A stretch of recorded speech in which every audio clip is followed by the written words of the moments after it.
हरिकन्ताणं नमो सिद्धाणं नमो आयर्याणं नमो ओजयाणं नमो लोये सवसहुणम् ऐसो पंचनमोकारो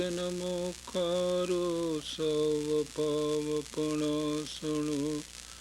मंगलाणं च सौवेशे परमं हवै मङ्गलम् अज्ञानतिमिरन्धानां ज्ञानाञ्जनशलाकया नेत्रयुन्मीलितं येन तस्मै श्रीगुरुवे नमः।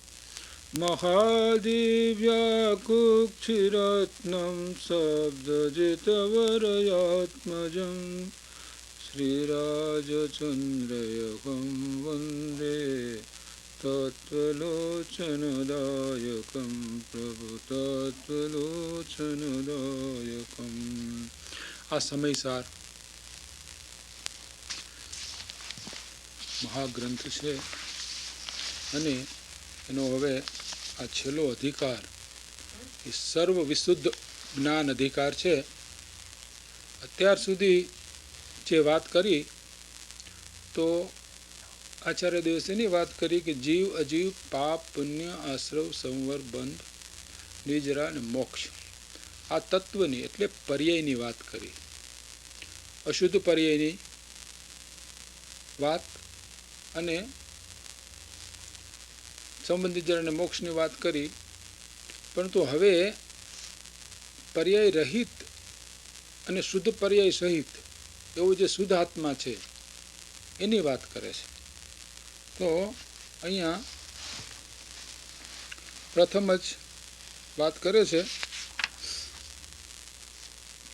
કે આ છે કળશ 193 એનો ભાવાર્થ કે છે.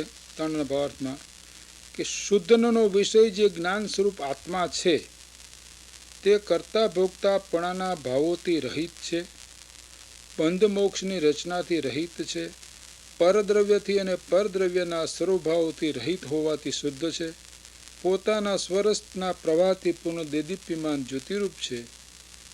એવો જ્ઞાનપુંજ આત્મા પ્રગટ થાય છે. કે આવા હવે આત્માનું વિવેચન ચાલુ કરે છે. એટલે કે જે દ્રવ્યાર્થિક નયનો વિષય છે એ નિત્ય આત્મા જે છે એટલે કે સમયસારમાં છઠ્ઠી ગાથામાં જેને જ્ઞાયક ભાવ કહ્યો છે એક એનું વર્ણન છે. અને સાથે સાથે જે શુદ્ધ પર્યાય નિશ્ચયનો વિષય શુદ્ધ પર્યાય પણ નિશ્ચયનો વિષય છે એ બે વાતો અહીંયા કરવામાં આવી છે. એટલે શુદ્ધ આત્માનું વર્ણન કરવામાં આવે છે. શુદ્ધ આત્મા કેવો છે? શુદ્ધ આત્મા કેવો છે એટલે કે શુદ્ધ આત્મા જે શુદ્ધ થયો છે, જે જ્ઞાન સ્વરૂપ થયો છે, જે જ્ઞાની થયો છે, તો એવો શુદ્ધ આત્મા કેવો છે એનું વર્ણન ચાલે છે.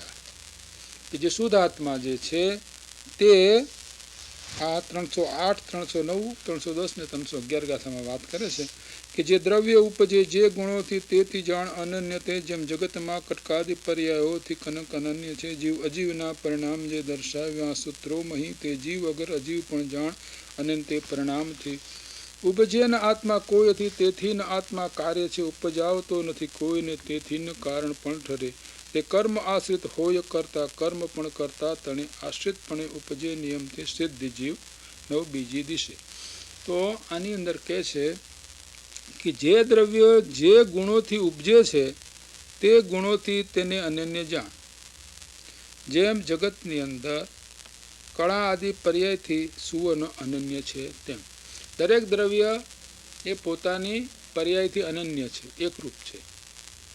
એક દ્રવ્ય બીજા દ્રવ્યની પર્યાયમાં કાંઈ ફેરફાર કરી શકે એવું છે નહીં. જીવ અને અજીવના જે પરિણામો સૂત્રમાં દર્શાવ્યા છે તે પરિણામોથી તે જીવ અને અજીવને તું અનન્ય જાણ.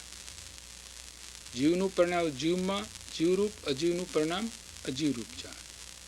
જીવનું પરિણામ કદી અજીવરૂપ ન થાય, અજીવનું પરિણામ કદી જીવરૂપ ન થાય.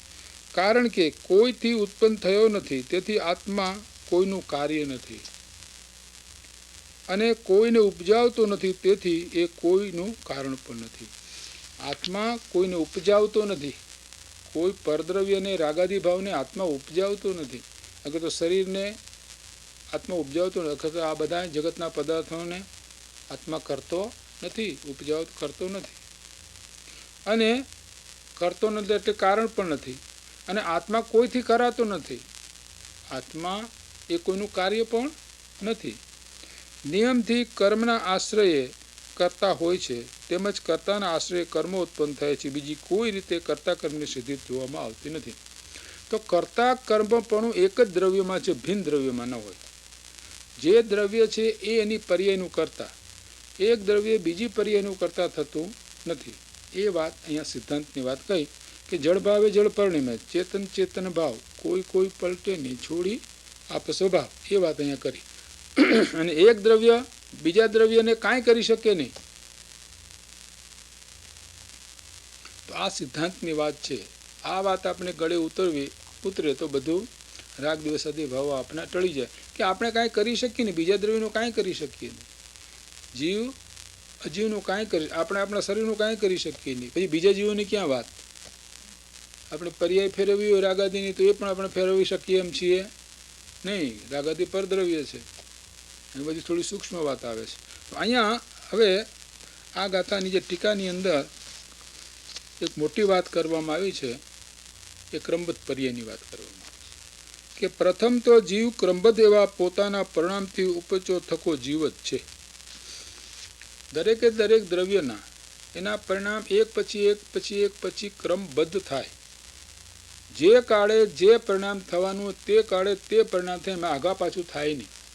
5મું પરિણામ હોય એ કંઈ 320મું પરિણામ ન થાય, 320મું પરિણામ હોય એ 318મું પરિણામ ન થાય. કેમ કે પરિણામ એક પછી એક થયા જ કરવાના. એને કોઈ રોકી શકે એમ નથી. કોઈ પરિણામને આપણે, કેમ કે જીવનો સ્વભાવ છે, રોકાય નહીં. આપણે કંઈક ના મારે પરિણામ નથી કરવા, બને જ નહીં. કેમ જીવનો સ્વભાવ જ છે. તો પ્રતિપળે પરિણામ ક્રમબદ્ધ થયા જ કરે છે.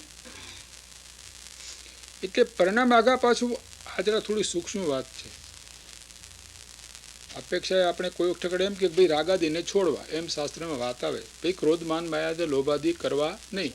હવે એ તો બહુ સ્થૂળ કથન છે, બહુ નીચની ભૂમિકાવાળા જીવોને માટે એ કથન કરવામાં આવ્યું છે કે ભાઈ આમ ન કરું, આમ ન કરું, પાપ ન કરું, આ ન કરું, તે ન કરું.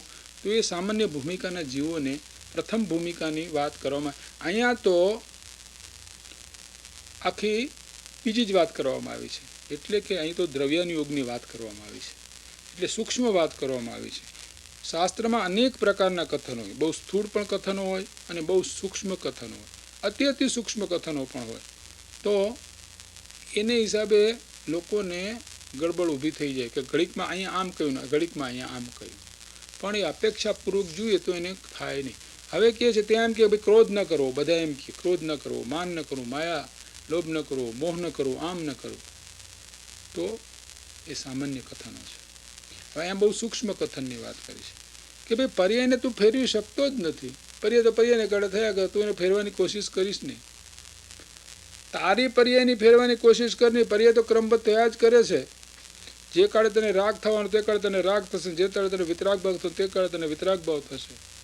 માટે પર્યાય સામું તું જોમાં, એ તો એની મેળે થયા જ કરશે. તું તારા દ્રવ્ય નિત્ય દ્રવ્ય સામું જો, એમાં કોઈ પણ પ્રકારનો ફેરફાર થવાનો નથી. એ નિત્ય દ્રવ્ય સામું તું જો, બસ એટલું કામ તું કર.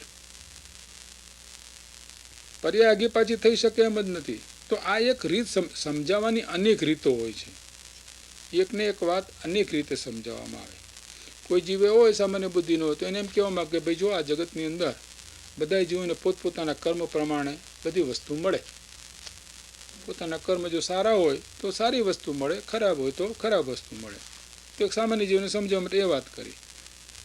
કોઈ બીજો જીવ હોય બહુ પાપીઓ, બહુ ન સમજે તો કે ભાઈ તારા પાપના કામ ન કરવા, આટલું તો તારે કરજે. આ માંસ આદિ તું ખાતો નહીં, આટલી તો ભગવાનનું નામ લેજે, આમ કરજે, આમ કરજે કહેવામાં આવે.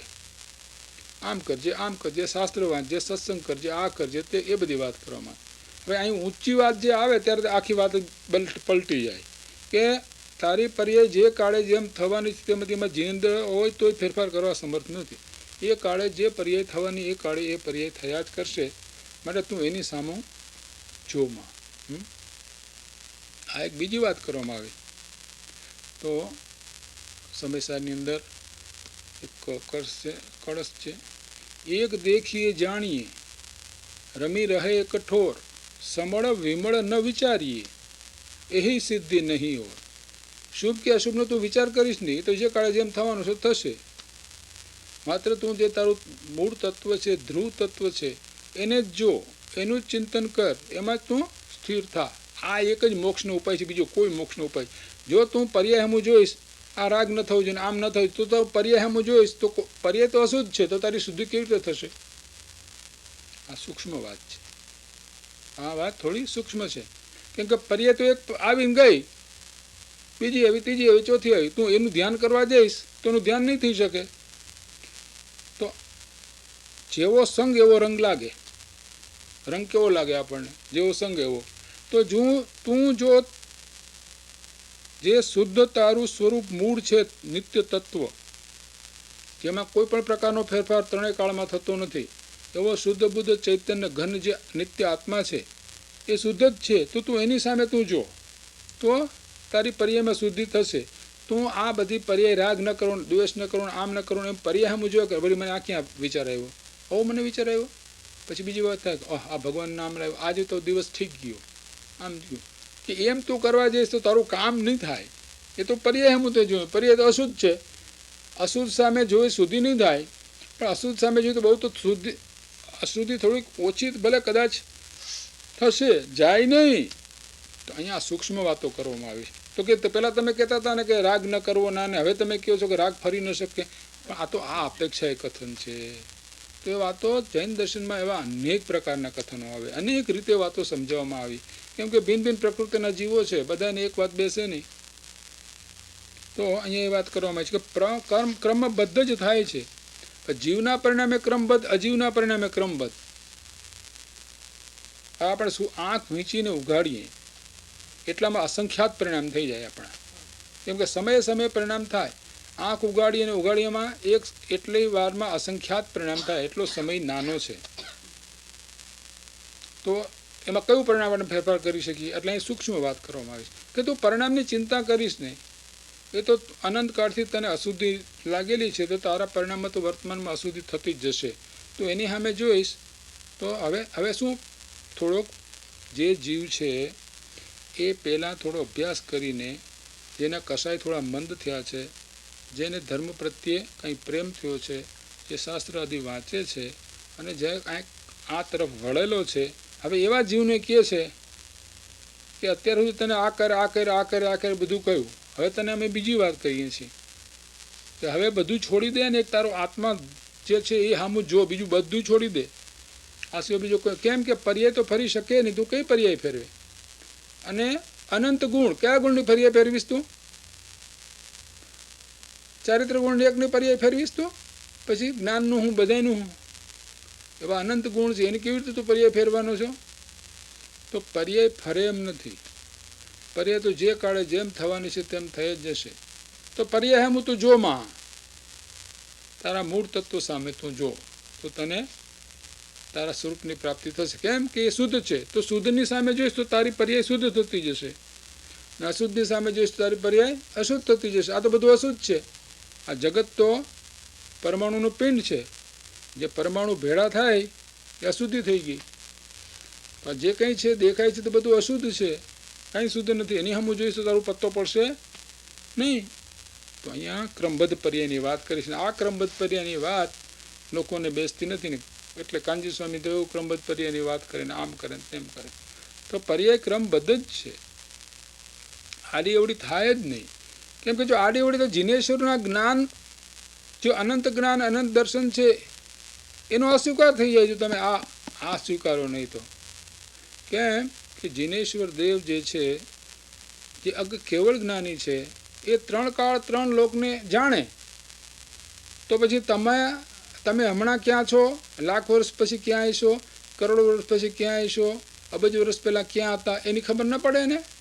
અને જો ખબર પડે તેનો અર્થ શું? જો તમે જે કાળે જે થવાનો એ થઈ શકો, બીજું કંઈ એમાં ફેરફાર થઈ શકે એમ જ નથી. ભગવાનના જ્ઞાનમાં આવી ગયું પછી કેવી રીતે ફેરફાર કરે? ભગવાનનું જ્ઞાન ખોટું થવાનું છે? તો ભગવાનનું જ્ઞાન ખોટું કરવું જ તમારે? કાં તો તમારે કહેવું પડે ભગવાન સર્વજ્ઞ નથી, કાં તો આપણે એમ કહેવું પડે કે ભગવાન સર્વજ્ઞ નથી. પણ જો ભગવાન સર્વજ્ઞ છે, પૂર્ણ જ્ઞાની છે એવો સ્વીકાર કરીએ તો ભગવાને બધું જોયું. તમે આપણે અહીંયા બેઠા છીએ એ ભગવાનના જ્ઞાનમાં નહીં આવ્યું હોય? ના આવ્યું તો ભગવાનનું જ્ઞાન ખોટું. તો ભગવાનના જ્ઞાનમાં બધું આવ્યું એનો અર્થ શું થયો? કે દરેક દ્રવ્ય એની પર્યાય. એટલે માટે જ આપણે ત્યાં ઘણી નિયત વાતો કરવામાં આવી કે ભાઈ એક સમયની અંદર વધારે એક સમયની અંદર કેટલા જીવો મોક્ષ પામે? કે 108થી વધારે પામે નહીં. 6 મહિનાના 8 સમયની અંદર 606 જીવો મોક્ષ પામે. આ બધી જે વાતો છે એ બધી વાતો ભગવાનનું જે કેવળ જ્ઞાન છે એમાં બધી વાતો આવેલ છે, એ વાતો કહેવામાં આવી છે. તો આ બધી વાતો નિયત છે, આખું જગત છે નિયત છે, એમાં આગું પાછું કાંઈ આપણે કરી દઈએ એમ નથી. એક આપણે કશું કરી શકીએ નહીં. પછી થઈ તો ન શકે પણ દુઃખી તો થઈ શકીએ. થઈ શકે નહીં પણ દુઃખી થઈ શકીએ. કેમ કે કરવાની આકુરતા કરીએ એટલે દુઃખી થયા વિના રહીએ નહીં. ને પેલું સમજો કે જે કાળે જે થશે તે થશે, વ્યવહારથી પ્રયત્ન કર્યો, બાકી જે થશે તે થશે. તો આવું જ્ઞાન હોય તો આપણી આકુરતા ટળે અને પછી આપણે આ તો માતા અહીં ક્રમબદ્ધ પહેરીની વાત. તેવી રીતે અજીવ પણ ક્રમબદ્ધ પોતાના પરિણામથી ઉપજતું થતું અજીવ જ છે, જીવ નથી. કારણ કે જેમ સુવર્ણ અને કંકણ આદિ પરિણામો સાથે તાદાત્મ્ય છે, તેમ સર્વદ્રવ્યો પોતપોતાના પરિણામો સાથે એને તાદાત્મ્ય સંબંધ છે. દરેક દ્રવ્યને પોતાના પરિણામ સાથે સંબંધ છે, એક દ્રવ્યને બીજાના પરિણામ સાથે કંઈ સંબંધ નથી. અને દરેક પ્રતિપળે પોતાના પરિણામ કરે છે. ક્રમબદ્ધ, એમાં કાંઈ આગુ પાછું થઈ શકે એમ છે નહીં. તો આ પ્રમાણે ક્રમબદ્ધની વાત કરી. સર્વદ્રવ્યોના પરિણામ ભાવાર્થમાં કહે છે અહીંયા, સર્વદ્રવ્યોના પરિણામ જુદા જુદા છે. પોતપોતાના પરિણામના સૌ દ્રવ્યો કરતા છે, તેઓ તે પરિણામના કરતા છે, તે પરિણામો તેમના કર્મ છે. નિશ્ચયથી કોઈનો કોઈ સાથે કરતા કર્મ સંબંધ નથી. માટે જીવ પોતાના પરિણામનો જ કરતા છે, પોતાના પરિણામ એના કર્મ છે. એવી રીતે અજીવ પોતાના પરિણામનો જ કરતા છે, પોતાના પરિણામ એના કર્મ છે. આ રીતે જીવ બીજાના પરિણામનો અકર્તા છે. આ ન્યાય સ્પષ્ટ આખી આ જૈન દર્શન છે. હવે કોક કહે આ ક્રમબદ્ધ પર્યાયનો કોઈ ઊંધો અર્થ લે તો તમે કહેતા હતા ને કે રાગને ટાણે રાગ આવે, તો મારે જે વખતે રાગને ટાણે રાગ આવ્યો તો હું રાગ કરું, એમ એનો રાગના બચાવવા માટે એમ કહે તો એને માટે ક્રમબદ્ધ પર્યાય કહી છે કે તું ફેરવી શકતો નથી, તો તારા દ્રવ્ય સામું જો એના માટે ક્રમબદ્ધ કરી છે. રાગને ટાણે રાગ આવે પણ તો પછી તને એ રાગ પોષવાના માટે એનો તું ઉપયોગ કરીશ તો નરકમાં જઈશ. તો તને નરક મને આવે તો પૂછ્યા તમે તો પછી નરકને ટાણે પછી નરક થશે એ યાદ રાખવાનું. પણ તમને જે થાય એની સામે જોવાનું કહ્યું ભગવાને કે આગુ પાછું કર, મેં તું દ્રષ્ટા ભાવે જો, જે થાય તે જોયા કર એમ કહ્યું. તો કે મારે તો રાગને ટાઈમે રાગ હતો, તો આ પ્રમાણે મેં આ ઘર બનાવવાનો મને રાગ થયો, મેં ઘર બનાવ્યું, આ મેં કર્યું. પણ તે કર્યું એ વાત નહીં, આ ના પાડ તું કરી શકતો જ નથી એ વાત તો અહીં કહેવા માગે છે. તો ઘણા જીવો આનો ઊંધો અર્થ પણ કરે. તમે કીધું તો એ બરાબર છે, જ્યારે તમે મને એવો રાગ આવ્યો ને મેં આમ કર્યું, પણ તે કર્યું એ વાત જ ખોટી. શુભ હો કે અશુભ હો એનાથી ઉદાસીન તું થા એમ કહેવા માગે છે. અશુભને કારણે અશુભ આવે, શુભને કારણે શુભ આવશે, તો એનીથી તું ચલિત થામાં. કેમ કે અંદર જે કબાટમાં જે ચિત્રા ભર્યા હોય પછી એમાંથી રેશમી સાડી નીકળતી હશે, જે ભર્યું હોય એ નીકળે. તો અનંતકાળથી આપણે સંસારમાં જ પ્રીતિ કરી તો એ જ વાત નીકળે અંદરથી, બીજી શું. તો એવા જ વિચાર આવે તો શુભ ને અશુભ વિચાર તો આવવાના જ છે. તો એની સામે તું જોમાં પરેશાન. એ વાત અહીંયા ક્રમબદ્ધની ખાસ. તો ક્રમબદ્ધનો સિદ્ધાંત આખા પરદ્રવ્યની બધી આપણી પોતાની પર્યાય ને જગતની સામે આપણે ઉદાસ થવાનું, આગુ પાછું કરવાનું નથી, થઈ શકતું નથી એમ બતાવી અને પોતાના દ્રવ્ય સ્વરૂપ સામે જોવાને માટે.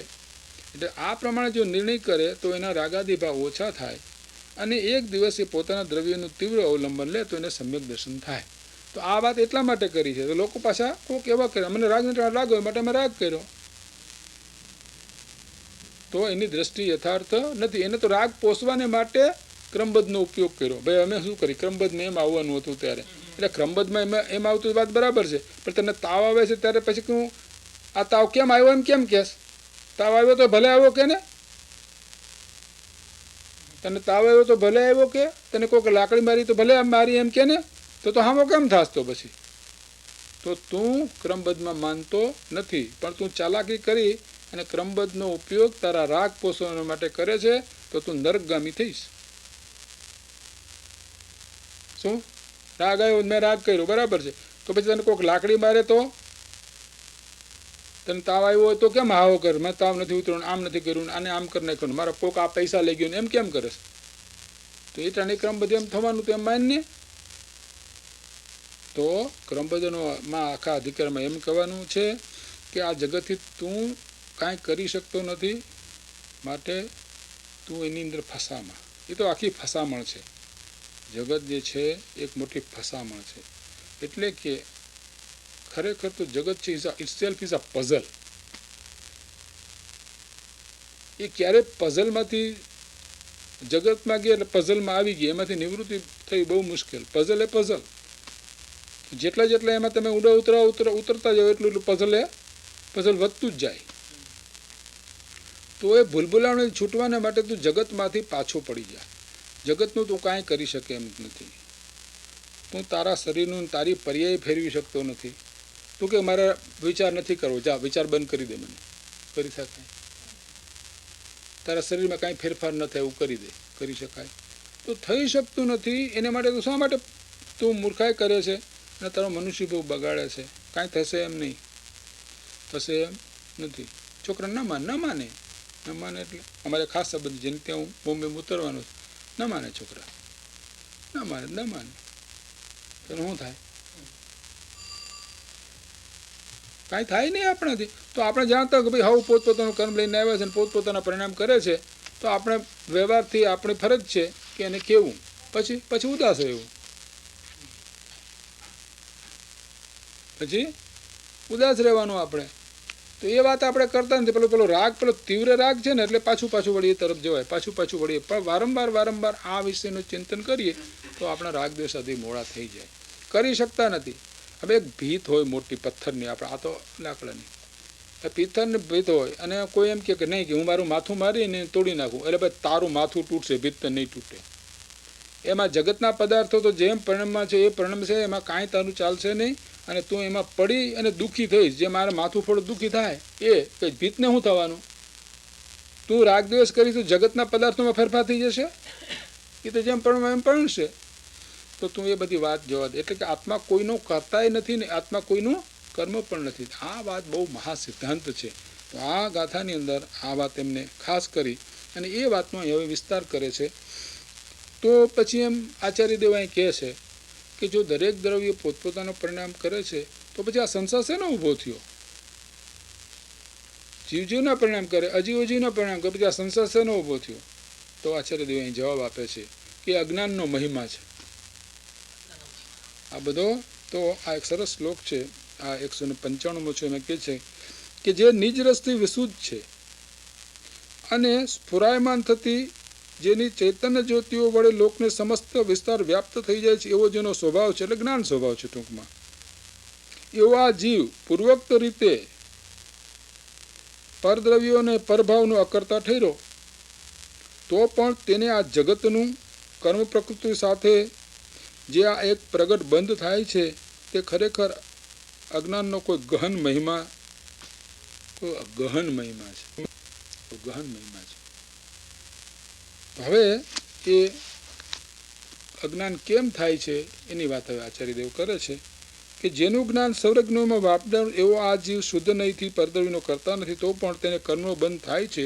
એ કોઈ અજ્ઞાનનો ગહન મહિમા છે જેનો પાર પમાતો નથી. તો એ વાત કહે છે કેવી રીતે આ અજ્ઞાનના મહિમાનો હવે પ્રગટ કરે છે કે ભાઈ આ તો ભાઈ સંસાર છે નો જળ ભાવે જળ પરિણમે જળ ચેતન ભાવ કોઈ પલટે નહીં છોડી આપ સ્વભાવ જળ તે જળતણ કાળમાં ચેતન હોય પ્રગટ અનુભવ રૂપ તે સંશય તેમાં કેમ જો જળતે ત્રણકાળમાં ચેતન હોય બંધ મોક્ષ તો ઘટે નહીં નિવૃત્તિ પ્રવૃત્તિ ન હોય પછી એનો જવાબ આવે છે કે બંધ મોક્ષ અજ્ઞાનથી. તો બંધ મોક્ષ થાય છે એ કોનો મહિમા છે? અજ્ઞાનનો. તે નિજપદ અજ્ઞાન, પોતાના સ્વરૂપનું અજ્ઞાન છે, એનાથી આ બંધ થાય છે.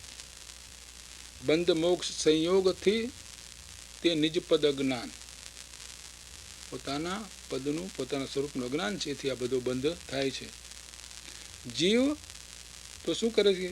પોતાનો સ્વરૂપનો ત્યાગ કરતો નથી. તેમ છતાં જીવ પોતાના સ્વરૂપનો ત્યાગ કરતો નથી. તો આ પ્રમાણે આ બંધ મોક્ષ કેમ થાય છે? અજ્ઞાનથી. જો એમ જાણી લઈએ કે દરેક દ્રવ્ય પોતપોતાના પરિણામને કરે છે, એમાં એક દ્રવ્ય બીજા દ્રવ્યનું કાંઈ કરી શકે એમ નથી, તો એ અજ્ઞાનનો નાશ થઈ જાય. તો અજ્ઞાનનો નાશ કરવા માટે આ એક જ વાત પકડી રાખીને વારંવાર આનું ચિંતન કરે તો એને અજ્ઞાનનો નાશ થઈ જાય. બંધ મોક્ષ સંયોગથી તે નિજપદ અજ્ઞાન. પણ ત્યાગની સ્વભાવનો ભાંખે જીનવરે એમ. પણ જીવ પોતાના સ્વભાવનો ત્યાગ કરી શકતો નથી, એટલે જીવ અજીવ નથી થઈ જતો, અજીવ જીવ થઈ જતો નથી. તો આ વાત કૃપાળુદેવે અહીંયાથી આ વાત કરી છે. ત્યાં એમના કૃપાળુદેવે આ વાત આ શ્લોકની કરેલી છે.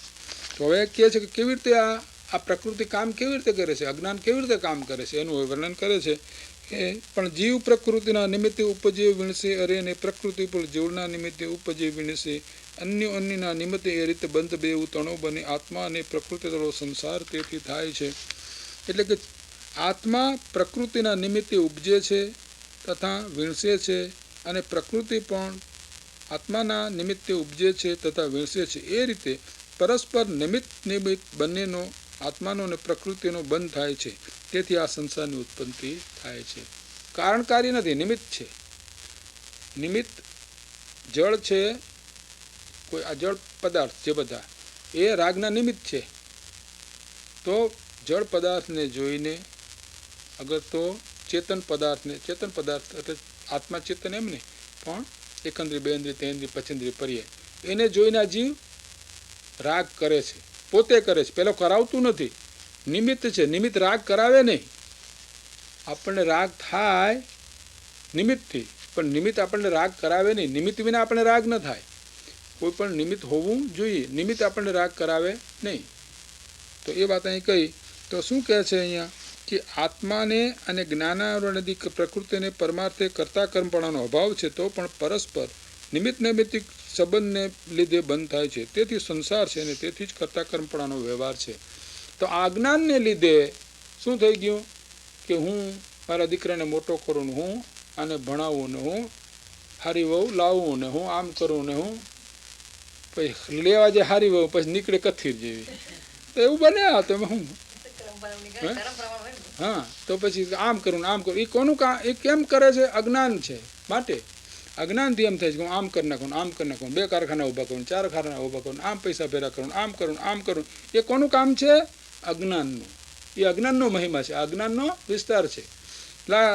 કે ઓહો અમારી કાંઈ વાત પૂછો મથી એવી ભલી 4 મહિના થાય એટલે પાછો પોકાર કરે કે આ બહુ તો કથિર નીકળી.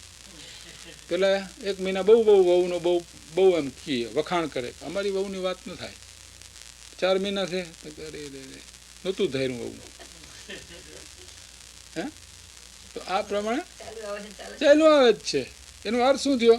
અજ્ઞાન. પણ એ એનું લઈને આવી, તું તારું લઈને એવા તમારા બેને એકબીજાને લેણા દેણા સારા કે ખરાબ સંબંધ છે તે તમે બધા ભેરા થયા છો, એ વાત ચૂકવા માટે ભેરા થયા છો. હવે આમ કર્યું ને તેમ કર્યું ને આમ કર્યું, પછી પરણાવ્યું એટલે આમ થઈ ગયું, દીકરો આમ થઈ ગયો, દીકરોએ અમારા પેલા ને પેલા ભાઈ મને મળેલા ને 2 દીકરા બિચારા શિક્ષક હતા, તે 2 દીકરાને ભણાવ્યા કરવા મુશ્કેલીએ. 2 અમેરિકામાં એક પૈસો મોકલતા નથી. હવે પેલો 78 વર્ષની ઉંમરે ધંધો કરે મુંબઈની અંદર બિચારો. આ તો એના કર્મની. તો અજ્ઞાનને હિસાબે આ બધું થાય છે. જો આ જ્ઞાન થાય કે જીવ જીવનું કરે ને અજીવનું કરે એવું આપણે નિશ્ચિત જ્ઞાન થાય, કોઈનું કાંઈ કરી શકે નહીં એવો નિર્ણય થાય, તો આપણું બધું દુઃખ ટળી જાય. પણ અજ્ઞાનને હિસાબે આપણે તો આખા જગતનો ઉપર રાજ કરવા માગીએ છીએ. પણ જગત આખા ઉપર તું રાજ કે કાં તો જગત તારું માને તો તું સુખી થા, અને કાં તો તું જગતને જેમ પરણવું એમ પરણવા દે તો સુખી થાય. ત્રીજો કોઈ રસ્તો નથી. કાં તો આખું જગત તારી ઈચ્છા પ્રમાણે પ્રવૃત્તિ કરે, અને કાં તો જગતને જેમ પ્રવૃત્તિ કરવી એમ કરવા દે અને તું એમાં માથું મારમાં. આ બે રીતે તું સુખી થઈ શકે. પણ પેલું તો થઈ શકે એમ છે જ નહીં કે જગત તારી ઈચ્છા પ્રમાણે પરિણમે. તારું શરીર તારી ઈચ્છા પ્રમાણે નથી પરિણમતું, તું જગતની ક્યાં વાત કરી? હા, લોકો ઘણા, મેં એક બાઈને હમણાં જ હતા ત્યાં આવેલા રોટરી ક્લબની અંદર, પેલા જોયેલા ત્યારે તો એનું શરીર બહુ સરસ હતું. પારસી બેન હતા, બહુ રૂપાળા હતા ને હતા, એમ ડાક્ટર છે, ત્યાં ડાક્ટરની વાઈફ છે. તે 5 વર્ષ પછી હાવ એનું શરીર હાવ કાળું, ડાયાબિટીસ, હાવ કાળું થઈ ગયું, રંગ જ ફરી ગયો, આપણે ઓળખીએ ને એમાં થઈ ગયા. હવે એમાં એનું આપણું થોડું ડાક્ટર હતા અને બધું હતું, કાંઈ નથી. તો આ ઓપ્થેલ્મિક સર્જન સુરતમાં હતા. તો આ તો એવું છે. પણ આપણે શું કરી શકું? હું કરી શકું છું એ માન્યતા પેલી દ્રઢ થઈ ગઈ છે ને, એથી આ બધી દુઃખ થાય છે. હવે કહે છે કે જ્યાં સુધી આ આત્મા પ્રકૃતિના, હવે આ 314-1500 ગાથા કહે છે કે ઉત્પાત હોય પ્રકૃતિ નિમિત્તે જ્યાં લગી જીવ નહીં પરિતજે, અજ્ઞાની મિથ્યાત્વી અસંય ત્યાં લગી આ જીવ રહે. આ આત્મા જ્યારે કર્મનું ફળ અનંતું પરિતજે, જ્ઞાયક તથા દર્શક તથા મુનિતે. તો શું કહે છે કે જ્યાં સુધી આ આત્મા પ્રકૃતિને નિમિત્તે ઉપજવું વિનસવું છોડતો નથી ત્યાં સુધી તે અજ્ઞાયક છે, મિથ્યા દ્રષ્ટિ છે, અસંયત છે. તો મિથ્યા દ્રષ્ટિ ક્યાં સુધી? કે પ્રકૃતિના નિમિત્તે આપણે રાગ દ્વેષ, પ્રકૃતિ નિમિત્તે રાગ દ્વેષ ભાવ ક્રોધ માન માયા ભાવ જ થાય. પ્રકૃતિ નિમિત્તે બીજું કંઈ ન થાય. પ્રકૃતિના નિમિત્તે આપણે શું કરીએ?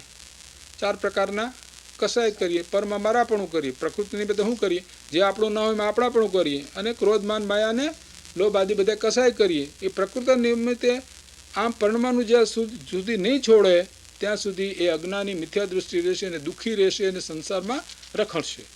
તો જ્યારે આ છોડશે ત્યારે જ્ઞાની થશે.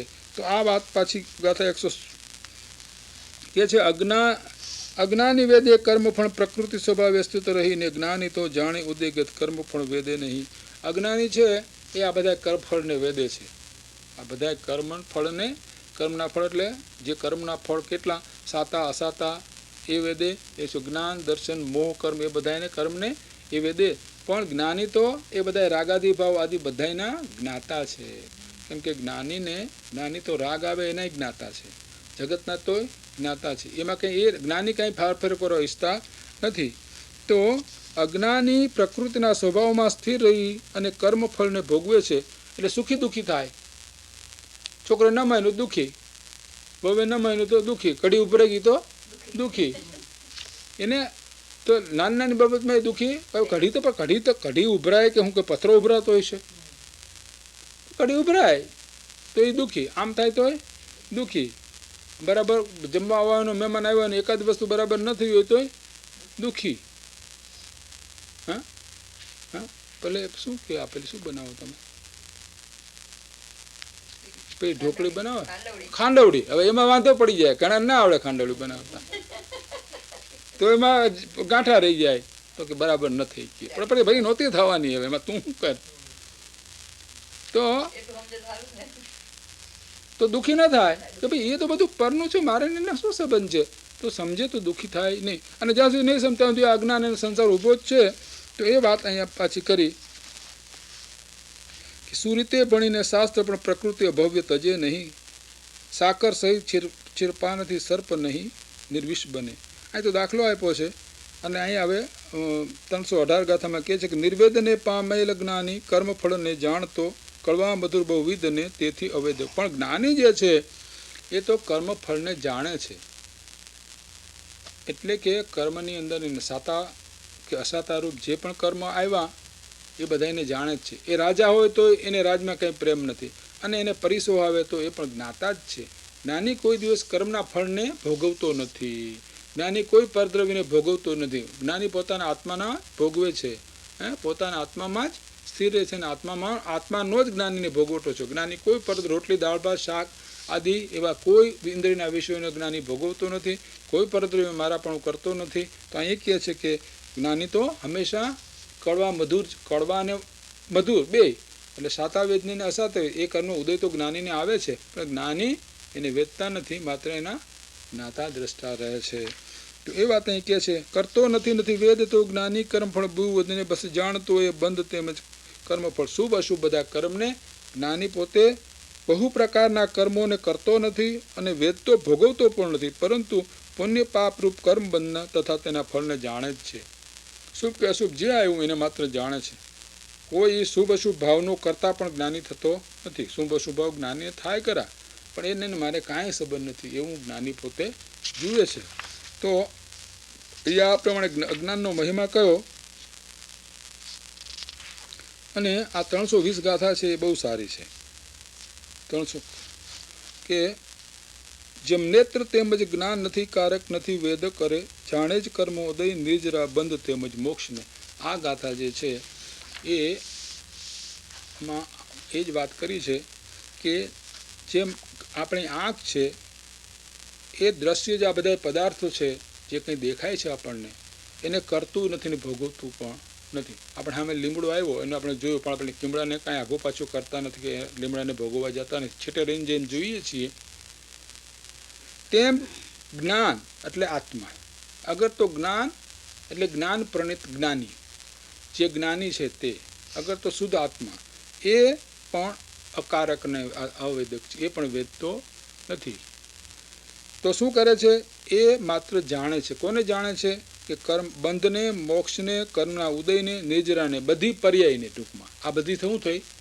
પર્યાય. એ બધી પર્યાયને જાણે જ છે. એ કાંઈ આઘું પાછું પર્યાયને કરતો નથી.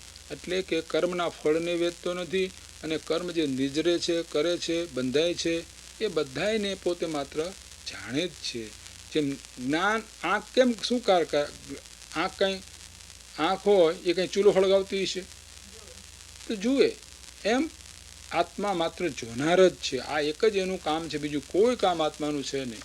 ને આ જીવ તો આખા જગતને ઉથલ પાથલ કરવા માગે. આનું આમ થવું જોઈએ, આનું આમ થવું જોઈએ, રીગને આમ ન કરવું જોઈએ, પેલા આવીને માર્કોસ આખા લૂંટી લીધો દેશને, અહીંયા આવી ગયો ને પૈસા આમ કરે ને આમ. એ બસ એ જ વાતમાં, પારકી વાતમાં ચાલે જ જાય, ચાલે જ જાય, ચાલે જ જાય, ને ટાઈમ પૂરો થાય એમાં કાંઈ આગું પાછું થાય નહીં. આપણું કશું માર્કોસ રીગન આપણું માનવાનું છે કે પૂછવાય આવતો નથી આપણને, પછી તો આપણે એને સલાહ આપી જ દઈએ. આને તો આમ ન જ કરવું જોઈએ, ઇન્દિરાજી આમ ન કરવું જોઈએ, આને આમ ન કરવું જોઈએ, આમને આમ ન કરવું જોઈએ. કોઈ પૂછવાય ના આવે, આપણને કોઈ પૂછવા આવતા નથી કે તમારી સલાહ શું છે એમ.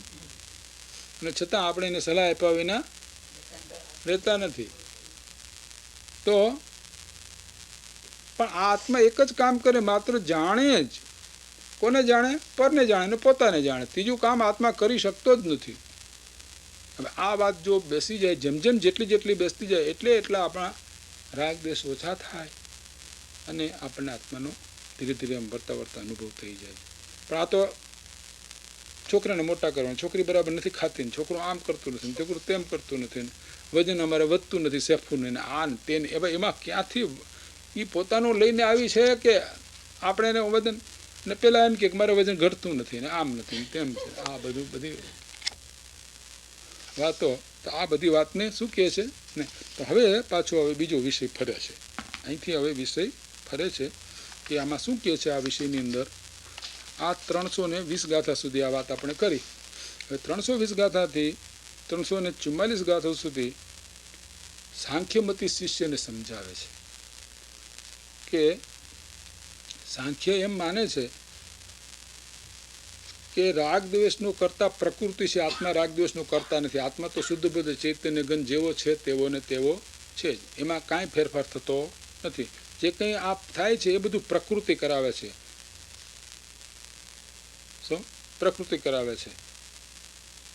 ત્યારે જૈન દર્શનના કેટલાક મુનિઓ એવા છે, કેટલાક એ પણ એમ માને છે કે કર્મ છે તો ભાઈ કર્મ હોવાડે ને કર્મ જીવાડે ને કર્મ સુખી કરે ને કર્મ દુઃખી કરે એવું માને છે. પણ આ વાત સાચી નથી. જૈન દર્શનમાં તો અજ્ઞાન અવસ્થાની અંદર રાગાદી ભાવ જે કરતા જે છે એ જીવ પોતે ગણવામાં આવે. રાગાદી ભાવ એ તારો અપરાધ છે. નહીં તો શું ને ત્યાં શું કહે છે કે પ્રકૃતિ રાગાદી કરાવે છે. તો કે પ્રકૃતિ જો તને રાગાદી કરાવે તો પ્રકૃતિ જ્યારે છોડે ત્યારે તું છૂટે, તારો પુરુષાર્થ કામ થશે નહીં. તો આ એક મત છે. તો આચાર્ય દેવ મતના શિષ્યને સમજાવે છે કે ભાઈ તારી વાત ખોટી છે.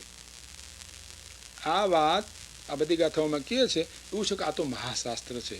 તો જે વખતના મુખ્ય પ્રચલિત બીજા અન્ય ધર્મો હતા એમાં ક્યાં ક્યાં ભૂલ છે એ પણ બતાવવામાં આવે છે. તો અહીંયા બતાવી સાંખ્યમતીની ભૂલ આ બતાવી.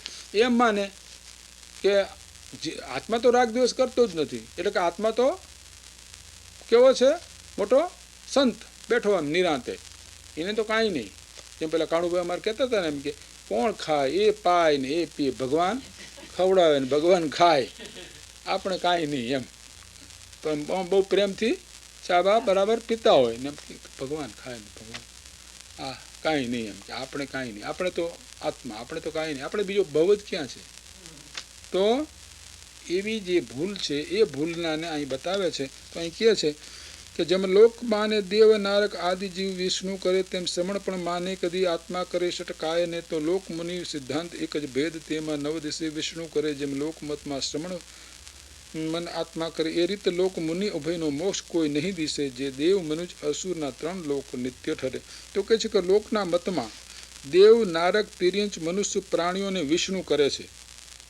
અને જો આ જૈન દર્શનના મુનિઓના મતમાં પણ આ 6 ગાયના જીવોને આત્મા કરતો હોય તો લોક અને શ્રમણનો એક સિદ્ધાંત થાય છે, કાંઈ ફેર દેખાતો નથી.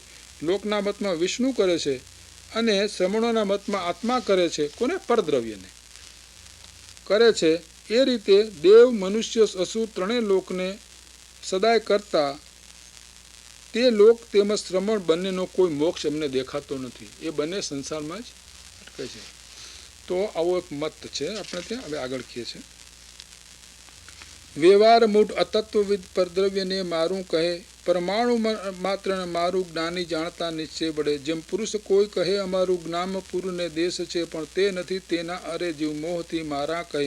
એવી જ રીતે એ જ્ઞાની પણ મુજ જાણતો પરદ્રવ્યને નિજરૂપ કરે. પરદ્રવ્યને તે જરૂર મિથ્યાત્વી બને. તેથી ન મારું જાણ જીવ પરદ્રવ્યમાં ઉભયની કર્તૃત્વ બુદ્ધિ જાણતો જાણે સુદ્રષ્ટિ રહિતની. તો શું કહે છે કે વ્યવહારના વચનોને ગ્રહીને પરદ્રવ્ય મારું છે એમ કહે છે.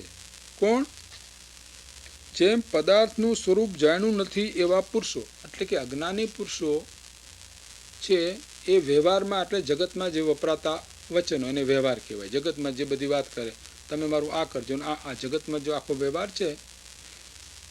શું કે વ્યવહારમાં વચનોને ગ્રહીને આ પરદ્રવ્ય મારું છે એમ કહે, એટલે કે આ ઘર, આ પૈસા, આ સ્ત્રી પુત્ર આદિ બધા મારા છે એમ કહે છે. પરંતુ જ્ઞાનીઓ નિશ્ચય વડે જાણે છે કે કોઈ પરમાણુ માત્ર પણ મારું નથી. જેવી રીતે કોઈ પુરુષ અમારું ગામ, અમારો દેશ, અમારું નગર, અમારું રાષ્ટ્ર એમ કહે છે પરંતુ તે તેના નથી. અમારે ક્યાં અમારો દેશ કે અમારે તો ભારત, એટલે ભારત તારો દેશ. ઘરમાં લાગાવે તારે 8x12 રૂમ એ નહીં હોય ભારતમાં. એ ભાડે હશે, ભાડે રહેતો હશે. તો કે અમારે મુંબઈ, અમે ક્યાં છે? મુંબઈના છીએ. ક્યાં અમારું તમારું ગામ કે મુંબઈ?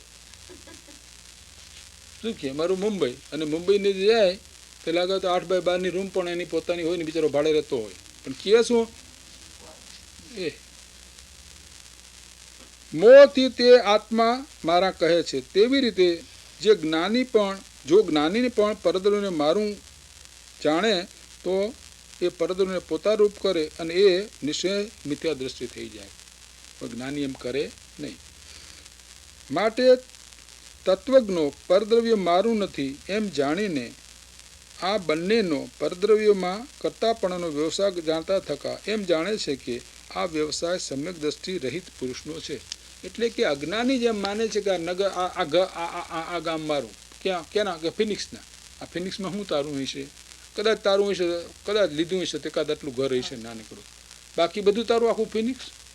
તો એમ જેમ વ્યવહારનું વચન ખોટું છે એમ બધું ખોટું છે. વ્યવહારથી કહેવાય એમ વાત. તો હવે આગળ કહે છે જો પ્રકૃતિ વસ્તુના સ્વરૂપના નિયમને નહીં જાણતો હોવાથી પરદ્રવ્યનો કરતા થતો અજ્ઞાની જીવ પોતે જ અજ્ઞાન ભાવે પરિણમે છે. એ રીતે પોતાના ભાવકર્મનો કરતા અજ્ઞાની પોતે જ છે, અન્ય નથી. તો અહીંયા એ વાત કરી કે પ્રકૃતિ જો મિથ્યાત્વી કરતી આત્મને તે તો અચેતન પ્રકૃતિ કારક તુજ મત બસે. અથવા કરે જો જીવ પૂતગલ દ્રવ્યના મિથ્યાત્વ તો ઠરે. મિથ્યાત્વી પૂતગલ દ્રવ્ય આત્મા નવ ઠરે. જો જીવ અને પ્રકૃતિ કરે મિથ્યાત્વ પૂતગલ દ્રવ્યને તો ઉભય પ્રકૃતિ જે હોય તેનું ફળ ઉભય પણ ભોગવે. જો નહીં પ્રકૃતિ નહીં જીવ કરે મિથ્યાત્વ પૂતગલ દ્રવ્યને તો પૂતગલ દ્રવ્ય મિથ્યાત્વ વણકૃત એ શું. અહીંયા એક ન્યાય આપવામાં આવે છે સિદ્ધાંત તો એ છે કે એક દ્રવ્ય બીજા દ્રવ્યનું ન કરે એવો, પણ કહે છે કે જો તું મિથ્યાત્વ નામની પ્રકૃતિ આત્માને મિથ્યા દૃષ્ટિ કરે છે, સાંખ્યમતી માને એમ છે કે ભાઈ એ તો પ્રકૃતિ બધું કરે છે, આત્મા તો કાંઈ કરતો નથી માને છે, એમ મનમાં આવે તો તારા મતમાં અચેતન પ્રકૃતિ એ મિથ્યાત્વ ભાવની કરતા બને, રાગાદી ભાવની કરતા એ પ્રકૃતિ બને. અથવા આ જીવ પૂતગલ દ્રવ્યના મિથ્યાત્વને કરે છે એમ માનવામાં આવે તો પૂતગલ દ્રવ્ય મિથ્યા દ્રષ્ટિ થળે. અગર તો પૂતગલ દ્રવ્ય પોતે મિથ્યા દ્રષ્ટિ થળે.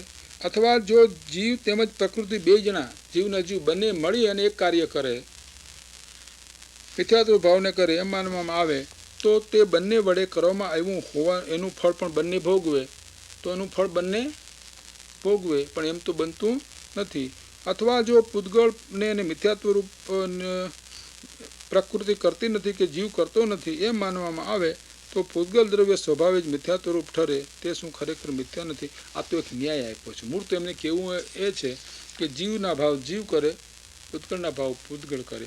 અને હવે અહીં એક બહુ આ ગાથા છે કે શું કર્મો કરે અજ્ઞાની તેમજ જ્ઞાની પણ કર્મો કરે, કર્મો સુવાડે તેમ વળી કર્મો જગાડે જીવને, કર્મો કરે સુખી તેમ વળી કર્મો દુઃખી જીવને કરે, કર્મો કરે મિથ્યાત્વને તેમ અસમી કર્મો કરે, કર્મો ભમાય ઉર્ધ્વલોકે અધોલોકે તિર્યલોકે, જે કંઈ પણ શુભ કે અશુભ તે સર્વને કર્મ કરે, કર્મ જ કરે છે, કર્મ એ આપે હરે સઘળું કરે, તેથી કરે છે ઠરે છે એમ કે આત્મા અકારક સર્વનો.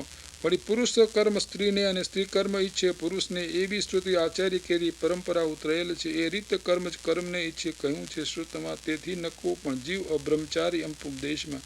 વળી જે હણે પરને હણાય પરથી તે પ્રકૃતિ છે, અર્થમાં પ્રઘાત નામનું નામ કર્મ કથાય છે.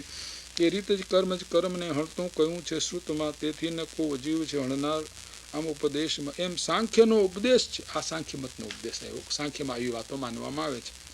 જે સમળ પરૂપણ કરે તેના મતે પ્રકૃતિ કરે જીવ અકારક સર્વનો. અથવા તું માને આત્મા મારો કરે નિજ આત્માને તો એવું જ તુજ મંતવ્ય પણ મિથ્યા સ્વભાવ જ તુજ ઠરે. જીવ નિત્ય તેમજ વળી અસંખ્ય પ્રદેશ દર્શિત સમયમાં તેનાથી તેને હીન તેમ અધિક કરવું અશક્યના વિસ્તારથી જીવરૂપ જીવનું લોક માત્ર છે ખરે.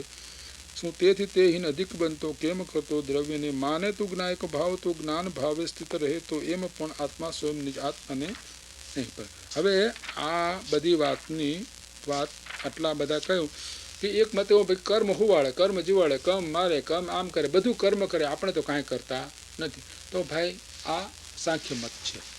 તો આમ કહે છે કે સાંખ્યમતીઓ પુરુષને સર્વથા એકાંત અકર્તા માને છે, એટલે આત્મા, પુરુષ એટલે આત્મા, શુદ્ધ ઉદાસીન ચૈતન્ય માત્ર માને છે.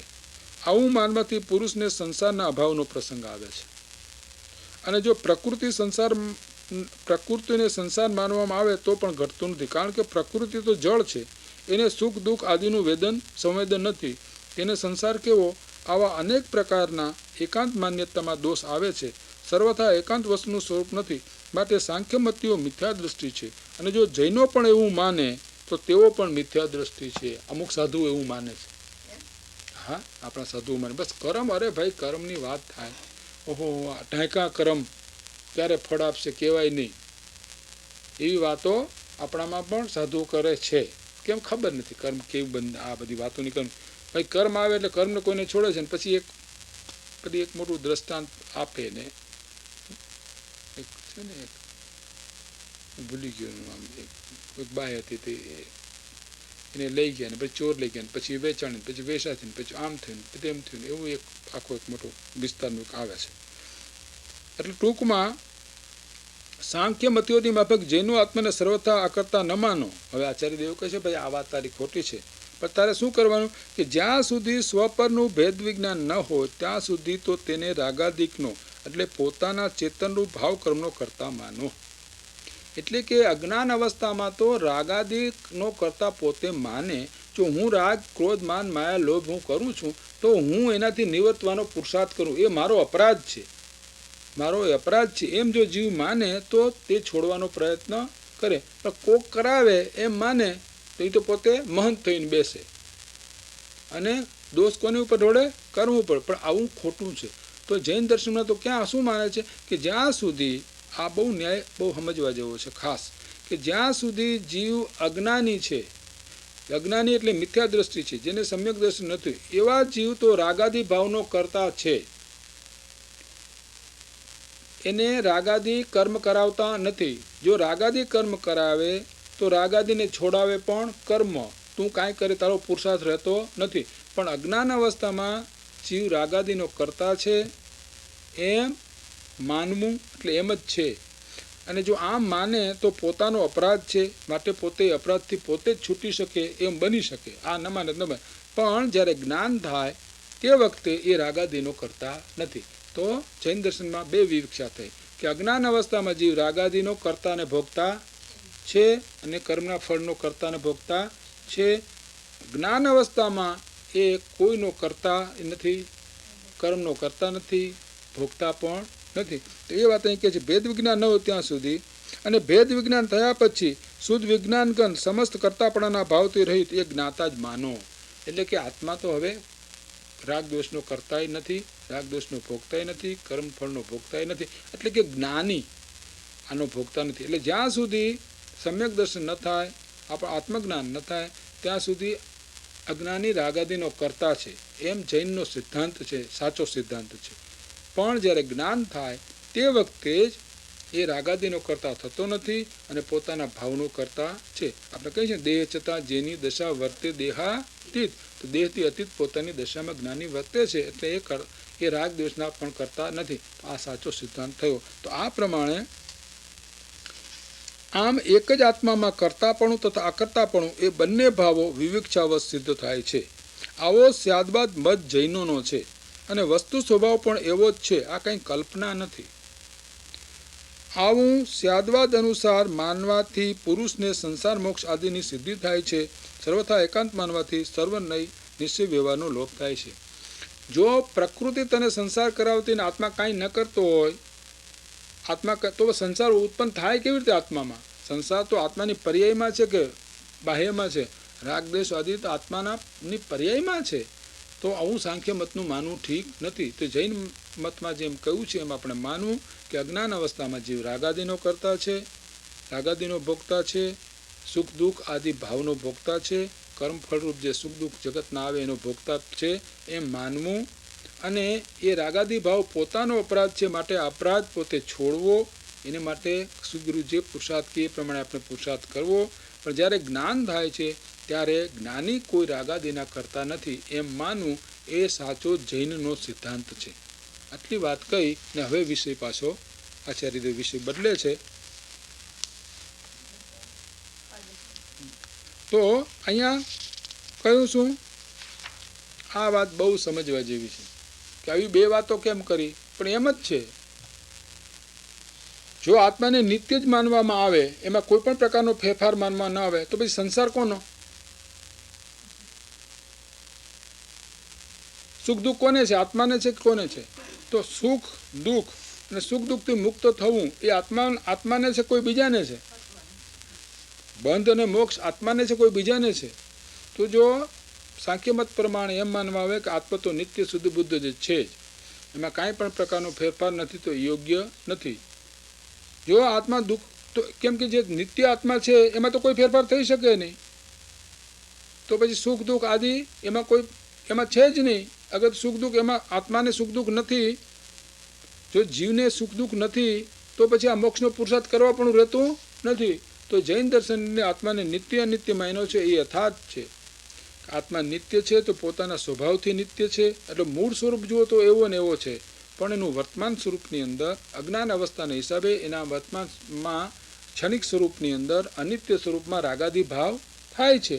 એ રાગાદી ભાવનો અજ્ઞાન અવસ્થામાં એ કરતા છે, પણ જ્યારે જ્ઞાન થાય છે ત્યારે પોતાના સ્વભાવ ભાવનો કરતા છે, રાગાદી ભાવનો પોતે કરતા નથી. તો આ બે વાત જૈન દર્શનમાં યથાર્થ કહેવામાં આવી છે. સાંખ્ય દર્શનમાં પ્રકૃતિ પરાણે કરાવે રાગ એમ થયું. એનો અર્થ થયો કે પ્રકૃતિ જ્યારે છોડે ત્યારે છૂટીએ આપણે. તો સંસાર અને મોક્ષ એ બાતો એકલું એકાંત નિત્ય માનીએ, અગર તો એકલું એકાંત અનિત્ય બૌદ્ધ દર્શન માને છે માનીએ, તો સંસાર અને મોક્ષ બે સિદ્ધ થતા નથી. સર્વથા અનિત્ય માનીએ તો મોક્ષ કોનો થશે? આત્મા એક બીજે ક્ષણ તો બીજો થઈ જાય, ત્રીજે ક્ષણ ત્રીજો થઈ જાય, પછી મોક્ષ કોનો કરવો છે? કોને માટે ધર્મ કરવો છે? તો એ વાત પણ નથી. હવે બૌદ્ધ મતની વાત આવે છે, આના પછીના આપણે પછી બૌદ્ધ મતની વાત કહીશું. તો આ પ્રમાણે આત્માનું સ્વરૂપ સ્યાદવાદ પ્રમાણે અનેકાંત સ્વરૂપ છે, એટલે કે નિત્ય અને અનિત્ય છે. અને અન્ય દર્શનો કાં તો આત્માને નિત્ય માને છે, કાં તો આત્માને અનિત્ય માને છે. એ બેય સાચા નથી, એવું અહીંયા ભગવાન કુંકુંદાચાર્ય દેવ આપણને બતાવે છે. તો આ પ્રમાણે માનવું. અને વિશેષ એ કહ્યું કે અજ્ઞાન અવસ્થામાં જીવ રાગાદિનો કરતા છે એમ માનો. સંસારનો અપરાધ તમારો છે, રાગાદિક તમે કરો છો, અને એ રાગાદિકને છેદવાનો પુરુષાર્થ પણ તમે કરો છો. રાગ તો રાગ ન કરો એવી અવસ્થા પણ થઈ શકે, માટે એ રાગ છોડવાનો પુરુષાર્થ પણ તમારે કરવાનો. જ્યારે રાગ છૂટી જાય, એટલે કે જ્યારે આત્માનું દર્શન થાય, તે વખતે એવો જ્ઞાની જે છે એ રાગાદિનો કરતા નથી, માત્ર જ્ઞાન ભોગતા નથી, માત્ર એનો જ્ઞાન સુખ દુઃખ આદિનો જ્ઞાતા જ છે. એ પોતે સુખ દુઃખને સ્પર્શતો પણ નથી. એ પ્રમાણે માનવું એ જૈનનો યથાર્થ સિદ્ધાંત છે, એ સ્યાદવાદ છે, અને એ પ્રમાણે એ કથન યથાર્થ છે. આમ માનવાથી જ સંસારની અને મોક્ષની અને શુદ્ધ આત્માની બધાની સિદ્ધિ થઈ શકે. બીજી રીતે આ સિદ્ધિ થઈ શકતી નથી. તો આ પ્રમાણે આપણે અહીંયા ગાથા 344 સુધી કરી. હવે હા, તો હવે બીજા વિષયો છે ને, આ અગત્યના.